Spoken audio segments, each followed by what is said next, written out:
Bushiroad Rumble Online 2021 Premium was a great success. Great start, everyone. Good tournament, good runs. Thank you, everyone that participated and everyone that played. Thank you to the production, to the casters, for everyone for making the stream such an enjoyable experience. Thank you to Elephant for the really nice, deck displays and the card pop-ups and the overlays and everything is just so damn clean. Thank you to the judges for working through the event. Thank you to those of you that tuned into the stream, for the players for playing. It was overall an amazing experience, and I know you guys want to know when the VODs are going up for those of you that missed it. After review, Bushiroad always has to review the VODs, make sure there's no unlicensed merchandise, make sure there's no issues and stuff like that before they upload it to their YouTube, but you can look forward to seeing these because they are being worked on. And if you like the action and you want to participate yourself, there's V Premium coming up this weekend. I'm going to be participating in the NA one as well, and I'm planning to take it pretty seriously because I really like those Chrono Jets. So don't forget, you can still sign up until Wednesday morning European time or midnight Tuesday PST/3 a.m. Wednesday EST, so don't miss it. I want to see you guys there. Hopefully we get some cool matches on stream, and let's pump those numbers, man. I want to get a top 16 cut for day 2 as well. All the links in the description if you want to join us. But anyway, in today's video, we're going to be talking about the meta of BRO 2021 Premium, all the different tops, all the different decks. You guys will get a feature for everything, and you get a deck log link in the description for everything as well. So without any further ado, let's get into it. So, just like the recent meta breakdown videos we've been doing for the other formats, we're going to be just talking about the decks that topped throughout the 3 regions. This will be your summary for all the things that came up. We'll spend a bit of time on every deck list talking about what's unique about it or what's special about the archetype. And then at the end, we'll wrap everything up with a nice little pie chart of all 3 regions to see what the meta looks like across the globe. Alright, starting off with AO, we're going to go in order from 1st to 2nd, 3rd, 4th, and then the top 8 players that didn't make it to the top 4. So the winner was Simon Zhang, the current world champion for Premium, which was really exciting to see. Unfortunately, I was asleep during this one because it ended quite early, but this was the Nightmare Doll list that a lot of us focused on quite a lot. Nightmare Doll seemed to be one of the best picks going into this tournament, being one of the best decks from Premium entirely now. Essentially, you now have this kind of format that's slowed down, and so as it slows down and you're able to gather up your pieces for the Alice combo, you're able to just use every single counterblast to use Alice's effect in order to restand not just one unit, but also get yourself a Leslie that can restand whether as a booster or as an attacker. And the whole deck's win con is basically like Leslie. Chelsea lets you take out stuff like Honolulu that would prevent you from doing your combos. And just the recent Nightmare Doll package like Marissa, as well as the grade 1 Abigail that gives you the counter charge, just makes the deck even more potent in being able to execute these combos. We saw a lot of the Team WCC members also play the Earth Elemental Rollock, which basically made it so that when you're on grade 2, you survive, the strong push from decks like Overlord or from Dieliner or from Azel that, is basically just function as a 1-card PG. The G-Zone is also strong in this because you can still go into the Dark Lord Princess, which goes you into an Yvette. Yvette can call out another Alice, you can start comboing even more. You also have Dust. We saw some people finish on Dust sometimes as well. And there's many reasons why Nightmare Dolls are so strong, but I'm sure that the Team WCC channel, Kai himself will probably break down the strengths of this deck on their own because they did, engineer this list all together and all play the same list. So get used to seeing this one a few more times. In second, we had Miss Grade King with Luard. So this was the original G Dragheart Luard build that we saw do quite well. There were a few interesting choices in here, like the one of Swordbreaker that even to this day I'm still not too sure on its function. But in this list, the one difference that I want to point out is the Fodla, which lets you basically search out your triggers from your deck. So that lets you basically tutor out the Belials if you need them for that big Morpheus draw turn because they go back anyway, or search out Cursed Eye Raven, which will then go back to deck and call you more free cards. And I think things like that make this deck very strong. And of course, just like the Morpheus turn in general is really powerful. On top of that, you can still run things like the Phantom Blaster Diablo or things like the Grand Blue matchup because they usually pass on an empty board. And also we saw Dragon Abyss Luard come up here and there, especially when the game goes on extra long, because there you can actually have a pretty nasty Dagda turn because of all that extra power, although you do miss out on the Guard Restrict from the Morpheus Stride. In third, this was actually Kitten Pants with Vanquisher, so this one was surprising me quite a lot. I was expecting Vanquisher to do fairly well going into the event, but I wasn't expecting it to do this well. So he ran only 3 Vanquishers, and this is something we see quite often. People either play 3 full Bronto or 3 Vanquisher, or sometimes 3 Jaggy Shot, which I think is not the right call there. But I do agree that 3 Vanquisher is definitely fine. A good number of when bound call targets like Chain Bolt and the Chatra I do agree with the Thunderstrike 4 PGs. I think that's the extra draw that you really do like. Although we're seeing a lot of decks switch to grade 1 PGs, which of course people are trying to counter now as well. And a very aggressive trigger lineup as well with 11 crit and 1 over trigger, which is really cool. Like I'm glad to see that overall the main deck is very clean. And the G-Zone as well, I mean, Stunverse is mainly the card that you ever go into. He does play the 2 Voltage, which I agree is a really good card in the late game once your opponent's bind zone is extra huge, because then you just get to attack with that multi-attack power from Vanquisher while still being able to just like bind and build up your front row even more so with all that multi-attack. I'm not sure how I feel about the Conquest Fulgurate though. Like it's a cool card in like getting that extra power, but I feel like the Voltage does the power part a bit better. But I guess like for the extra drive and crit, it doesn't hurt to run it as a one-up, I guess, if you have the space. And of course 6 G-Guards as well, which of course with Narukami's really strong G-Guard lineup definitely makes sense. So definitely congrats to Kitten Pants. I will definitely be trying out this deck myself as well. I've been messing around with a similar list, but especially in the G-Zone that I do want to try out some of his adaptations. Gabriel Teo, a familiar name, came 4th with the Highlander deck. So this is a deck that of course was expected to do well going into this tournament. While it may seem like just a mishmash of different cards, there is a game plan around it, mainly going into that Alk Stride, which allows you to bounce your Harmony units and then be able to just make multi-attacks during the battle. But that probably doesn't sound that impressive, right? The main backbone of this entire deck is the Kutire, like that grade 3 Silver Singer Kutire. I didn't think much of it when I first saw this card, but when I got to finally playtest, thanks to Mr. Solemn Vanguard by the way, he basically ran me through it, and it's essentially a card that lets you search for anything you want at any point of time that you want it. You want attacking pieces to push the aggro? Okay, then you declare an attacking card, you know, something that can restand like the Tiroa, for example, and then you search for that. You need PGs, search for PG. You need the Pearl Sister, search for a Pearl Sister. You need a Honoli, search a Honoli. This card can search you so many things. You can search even like the Harmony starter, the Akari, which will then let you bounce and draw more, so you can build up a huge hand to survive. On top of that, the deck just has many good grade 3s that you can ride into, such as the Gerlind, which lets you call 2 cards from the top 7. Obviously the Anges, like the Riviere, like there's so many good things that you can ride into in this deck that after playing against it and having it explained to me, I was like, wow, never mind, like no wonder that this deck is so strong. Then for the top 8 decks, we have Gita here, who also topped with Nightmare Dolls. We'll see that this list is quite different though. He runs Purple Trapezes, for example. He runs the Nightmare Doll starter, the Natalie, which basically lets you like fish out for Nightmare Dolls and put them into your soul, but you're giving up that card drop from the V starter, which I think is pretty huge. Also runs the Brenda, which allows you to kind of like tutor for the Alice if you need to. And I like the one of Dorian, but again, I'm not sure if you really need it in this list. Same goes for things like the Prankster Girl, but again, I've been watching the WCC list so many times over the tournament that maybe I'm just kind of spoiled by that. Purple Trapezes is kind of an interesting choice though, and that does seem like it raises the deck ceiling in terms of multi-attacks, but I feel like having Leslie at 3 might not be it though. Kevin Cho was another one of the top 8 players, and of course he ran the exact same Nightmare Doll list that we saw in first as well. So again, this is just basically the player difference, you know. Simon Zhang just managed to climb all the way to the top, whereas Kevin Cho sadly ended at top 8. This was another Highlander list. This one was from Kaelin Fallon, a well-known name in Europe. There's a couple differences in this list though that I do want to highlight. I do like the Resius, who says like when she's called to rear, you can choose a unit and give it plus 10k. This can target your Vanguard, so if you call it off for G-Guard during your opponent's turn, that buffs up your Vanguard during your opponent's turn. So that's really strong. I also quite like the Connell, the Earth Elemental, because it lets you kind of like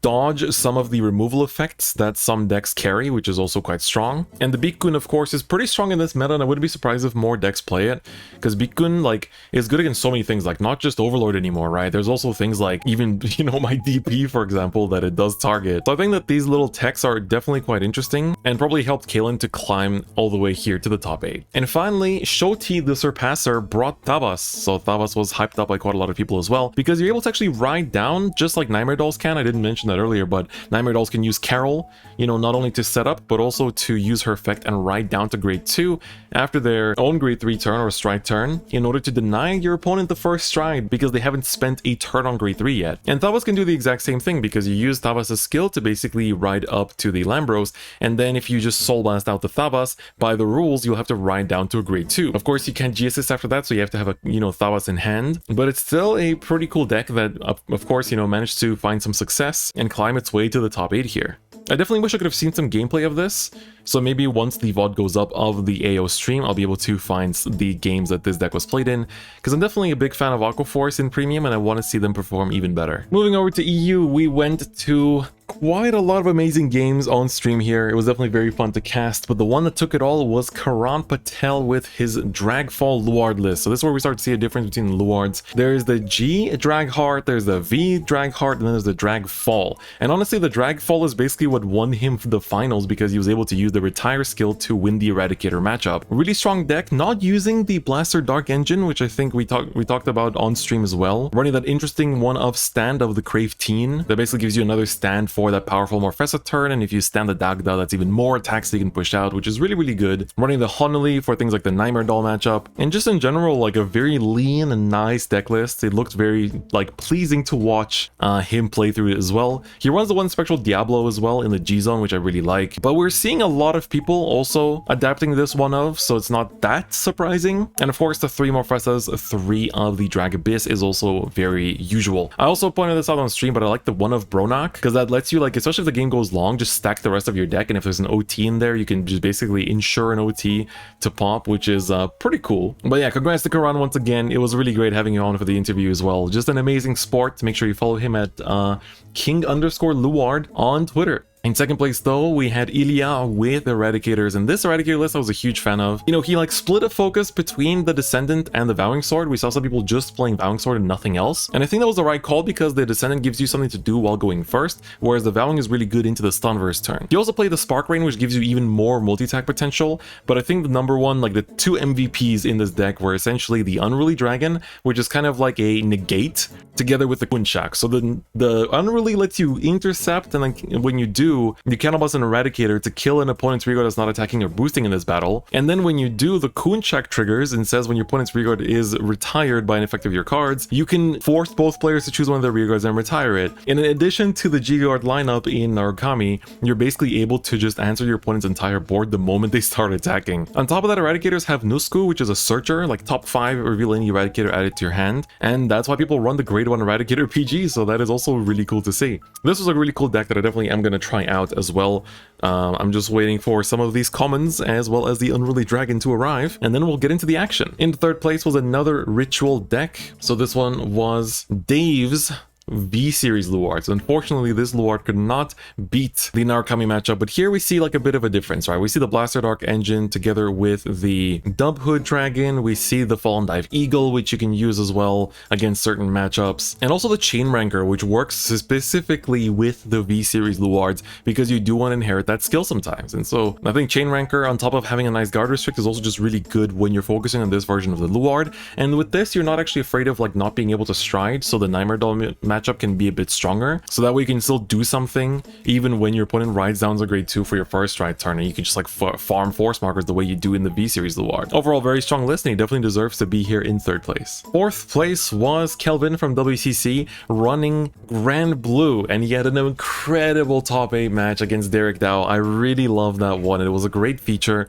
Lots of really cool techs in this deck as well. Like, not only does he run the new Dancing Cup list, but also the old Dancing Cup list, the Soul Pass 2 and draw card, you know, just to make the Skull Dragons even bigger when necessary. And he focuses more on Night Rose, it seems, rather than the Beatrice that most other lists focus on as well. Sleeve Tugging Bell, for example, completely answers the Narukami matchup. The Mistoff lets you fight against matchups where they farm too big of a hand. Cody the Ghosty, that little one-of, is literally what got him into the top 4 in the first place. And so there's a lot of really cool ideas in this deck list, and I think Kelvin just did amazing. I really hope, again, the WCC channel breaks down this list because it was really entertaining to watch, and I do want to know more about Kelvin's thought process behind the deck. Then going into the top 8, so here we had Benjamin. This is Robo Frenzy, by the way. He's pretty well known for topping with Victor a lot, but he topped with this really interesting Victor list. I'm personally a huge fan of it. I know some people were thinking like, oh, it's not running stand triggers, it's not running shout, it's not running Riser Custom, but he's basically just like full on focusing on the Extreme Battlers, which of course reduces the shield value of his deck a lot, even playing the Maliaki, which is really surprising. But Maliaki can actually scale pretty well with all the like restanding that you can do in this deck. But most importantly is that Brutal Jack, which basically lets you just have a 19k swinger that can keep restanding and keep pushing your opponent. We even saw him on stream win on like turn 3 ride because, you know, he just went first and was able to out-pressure his opponent from the early turns. Not even focusing that much on the Bustard here necessarily and being able to make use of the other strides, and we even saw him go into the Ajdabalk, which is the recent Premium Collection stride, in one of his games. So again, I'm a huge fan of this Nova deck list, and again, like, now I gotta focus on V Premium to playtest, but the moment that's done, I think I'm gonna spend some time over Christmas break, just playing with some of these premium lists because they are so interesting. And then the other top 8 player is my homie Danimus. He managed to take DP to top 8, running almost an identical list, but honestly I'm making changes to my list now to match his, choosing to run the 4 of Laurel, and he had the legendary moment on stream where he went into X Gallop, doubled the power with Laurel, and doubled it again, reaching over 300k power and finishing the game and winning in that fashion. It was so beautiful. I've already explained how premium DP works so many times on this channel. Like, you guys can watch my deck profile. I think that, like, since this list is almost identical, I think most of our ideas are very much shared. So you can listen to my explanation there. I also gushed about this deck a lot on stream, so I think most of you are sick of me talking about it at this point. But yeah, this brought a huge smile to my face. Congrats to Dan for an amazing finish. Then we had Mohammed, who came top 8 as well, with the No Life King Barrow Magnus. Now this deck is really strong actually, because you run the Enigmatic Assassin as a starter, you are able to just have like a fast soul charging turn going into the NLK on turn 3, and then you can queue it up into a Hope on Damp later on, which makes it really difficult for some matchups that, like DP for example, relies on grade 3s which don't have original shield values, and then the Barrow Magnus can just like push those extra few attacks that can really like seal the deal. And you can see the G-Zone, like what DI is looking like without the Gastil Daimonas, and it's still very strong, right? You have things like the Blader Mouse, you have things like the Balam. There's so many different options that you have access to in Dark Regulars. And as the only Dark Regulars top, this I think is a very accurate representation of what the list looks like at this moment. And finally we had Derek Dow himself come in top 8 as well, with his own version of Nightmare Dolls. Again, this is the man himself, who is known for Pale Moon and known for being the best with this clan. And he played it very clean. It's the same list as always, but again we can talk about the Carol here, being able to not only set up your Orcaroids, aka your Alices, or your Chelseas if you need them for the certain matchup, but also just be able to ride down to the grade 2 Nightmare Dolls and prevent your opponent from striding after going first. So it's a really, really strong deck, and honestly, everyone that top with it definitely deserves the praise. Is the deck too strong though? That's for you guys to discuss in the comments. Alright, and now finally let's get into the NA side of the event. This is the one that I played in as well. Didn't do so hot, but I just wanted to sign up and like play a few rounds and then go to bed. I started off with 2 wins, but then I ran into Noto, who killed me with his Violent Flanger Grand Blue, and then I ran into DI, which killed me with Hope on Damp, and then I died to Lord and was like, you know what, it's time to go to bed. But anyway, we're gonna see some repeating lists here, but in first place we had Hakase, Mark himself, come in first from Team WCC, and you can see this is the usual WCC Nightmare Doll list that we're used to seeing. And again, we've talked about it many times. I think we can move on and just say congratulations to Hakase for coming in first here. Second place was Suo, who actually topped with Regalia. This is the only Regalia top across all regions, and a lot of people expected this deck to do really well. You have Angelica, which gives your rear guards like protection and also lets you heal on top of that if you really go hard on your divine gauges. You have so many soul charge cards, you run so many Regalias like stride fodders, triggers, heal triggers. Like there's no heal guardians in this either. And of course the Norn is the key piece here, being able to restand your Regalia Vanguard, so you can restand your Minerva, swing with bonus drives from the Minerva already, and then use the Minerva skill in GB3 to restand the whole board again. You have the Marduk play where you can stride into Marduk while your opponent's on grade 2, which I think we saw him take a game with on stream at some point. There's also the Regalia Earth that lets you like build up a bunch of power and crit that you can restand with the Norn. The deck's really strong, and Yellow Card Vanguard has a video talking about the combos and like what the deck can do, so make sure you check that out if you want to learn more about it. But Suo's list is really nice, and he's a great player too, so it's nice seeing him make it all the way to the top here. Then we had Zio come in third with a interesting Luard list. Here we have 4 of the G-Drag Heart and then the Drag Fall, but he's running interesting cards like 1 of Morfessa, 4 of the Knees, which I'm assuming was just there for the extra control element and I guess the search power that you have. He also runs the Blaster Dark engine here, 1 of the Swordbreaker that we've seen here before as well, the 1 of Blue Espada that people love seeing as an early mill to set up your rituals, the 1 Chain Ranker, I guess when like Morfessa's Guard Restrict isn't enough. So it's an interesting Luard list, again different from the past ones we saw, but again congrats to making 3rd place. And in 4th we had Royal Lover with his Beatrice list. So this Beatrice list has some interesting techs. So of course you have the very strong combo with Nightstorm and Skull Dragon and being able to just push for like what 10-11 attacks, but on top top of that, he has the nice text of things like the Urgula that gives resist to the like Night Storm, so you can actually use this effect before it gets killed by the Nile Griffin, so it protects it from the Nile Griffin in general. Sleeve Tugging Bell answers you the Narukami matchup. We talked about the Bikun before and giving you a good edge against restanding Vanguards. The one of Cody that felt so important too. And here he also plays the Roseate Night Rose, which is quite interesting. I wonder what the Roseate Night Rose kind of like gave him in terms of an advantage, or if it was just like a 2 of tech slot in the G zone that he just dedicated to it, because I feel like the card doesn't do as much as it used to in the past. Moving on, we have of course Solemn the Vanguard. I'm pretty sure he uploaded a whole 1-hour deck profile of this deck already on his channel with everything broken down and analyzed, so you guys can go check that out if you're really interested in this deck. But essentially you have so many things going on in this deck, right? You have the normal Night Storm combo, but you have like the Night Mist Break Ride that apparently can reach like 15 attack combo in one turn on a bad bounty turn. The Aglio as well as the Alenia, we playtested like the night before, and he essentially told me that this is like, you know, just a tanky base to be able to survive the Nightmare Doll matchup because you just have a better number than them. Urgula here we see as well that we talked about earlier. Sleeve Tugging Bell for the Narukami matchup. The Rollock that we see across all these WCC lists. Countercharging PGs, which I haven't seen in God knows how long in Grand Blue. This one was really interesting to me, but essentially of course it is just more countercharge for that big combo. And again, you can check out his deck profile for more details. I don't want to steal his spotlight, but the whole deck is just super teched out for all kinds of matchups, and it was really strong. Like, you know, getting to see it in the top 8 match in NA was really exciting. He played it excellently, and it was a very close game. It was a very close game, but I'm glad he managed to get at least one top of this list because I think it deserves at least some kind of spotlight. Then we had Chalice with another list similar to that one, but definitely some differences here as well. Similar to Kelvin's, I would say, in running that old Dancing Cutlass. The King Serpent is new here, and he also chooses to play the Roseate Night Rose Stride again here, so there must be a reason for it if more than one player is bringing it, especially after having made the top 8. So I wonder what kind of function it actually served in that G-Zone that the other strides don't have. And now this Grand Blue deck is the one I lost to in Swiss, which was of course Notorious Etz. This isn't just any Beatrice list, this is Violence Flanger. So what this deck does is that it has all the other tools that we talked about before, but it has a card called Quincy the Ghosty that lets you, from the drop zone, GB1, Calmas1, and put a grade 0 rearguard to the bottom of your deck and call him to an open rearguard circle. So what he does is he mills you mill yourself to 1 card in deck, and then you call a crit.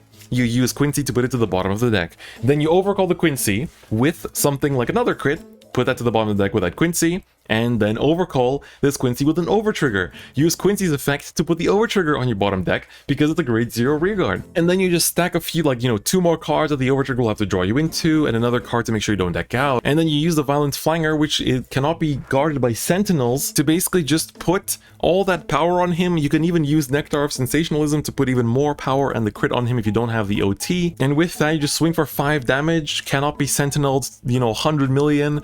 And the only like hope that your opponent has is to either heal out of it or overtrigger out of it, which is pretty crazy. Like this deck, when he beat me, I was like, what just happened? Like, what the hell was that? What are these cards? Like, what's going on? So this one was a huge highlight for me as well, so I do want people to mess around with it. And finally, in the top 8, we also had King Udon with his Magus OTT. So this was very interesting. Of course, Magus has the ability to drive check more times with the Fusilli Magus. So if you have multiples of them, you give your Vanguard even more drive checks. And of course, you can still use Kaliko with Goddess of the Sun Amaterasu to just stack a bunch of crits on your units. And of course, Silent Tom is still here to do things together with Ichikishima. Sadly, I didn't get to see this deck on stream. The only OTT deck we got to see was Mohamed Tsukuyomi, which was very impressive too. But again, there's another OTT list that finally managed to make it to the top. Like, we expected Regalia and OTT to be everywhere, but only one of each. And this deck does have multiple win cons, right? Whether it's the Ichitom, whether it's the Momo that can just, like, you know, run through a bunch of triggers on the restand, or the Wakahirume, which can actually stack an overtrigger on top of the deck and finish it like that, which is really strong. And so those are all the decks, those are all the tops across the regions. A very exciting time overall. We have a beautiful pie chart here as well by Belladonna Toxin, my channel's graphic designer. And so here we see that, of course, Nightmare Dolls did get the most amount of tops, together with Beatrice and Night Rose kind of sharing that Grand Blue slice over there as well. I've separated the 3 shadow variants between the types of decks that we saw. We saw the one, you know, drag fall focus, the one V Luard, and of course the drag hard G ones as well. A couple of Highlanders, And then the one-ofs between Angelica, Magus, Vanquisher, Thavas, Victor, Eradicators, NLK, and of course, Dieliner. It was overall an amazing weekend. It was really great to see all the different games, all the different decks, and just everyone playing their hearts out in Premium. And I really can't wait to see how things are going to go down for V Premium next weekend as well. But anyway, guys, that's it. That is the breakdown and summary for all the decks and everything that happened in BRO 2021 Premium. Hope you guys sign up for the V Premium one as well, and hopefully I run into you guys during the NA tournament, as I will be playing. But otherwise, guys, if you liked the video, please do give it a like. If you haven't already, please do subscribe. And otherwise, I'll see you guys next time. Bye-bye.